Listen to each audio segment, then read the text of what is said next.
number 4, bangkay sang wala pa makilalan nga lalaki nga nasulod sa sako ang nasapwan sa kilid sang tamburong sa barangay dump site sa Banwa sa Murcia. Yari ang report.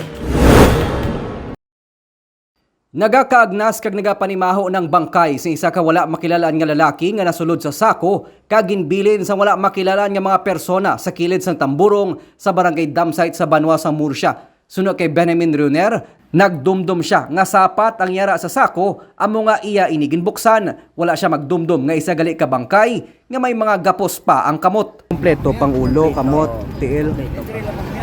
Kompleto tanan. Gano katugali sa natabo sang antes mo nakita? Ato ko sa balay. Pabalo na ko sa kumpare ko nga chiko namon nga duwa, kag pabalo sa sang manog panguryente nga kabaho sa sa tamburong. Nagin-check namon sang kumpare ko. Sunod sa mga residente, ikaduwa na ini ka beses nga may ginwigit nga bangkay sa mga highway, butang nga ila ginakabalakan. Kuha na iya sa banda kay ang nga kasi kuha niya diri na lang iya sa Kuan anjir suka para dito sa bundre pa. Kami diri wala ya.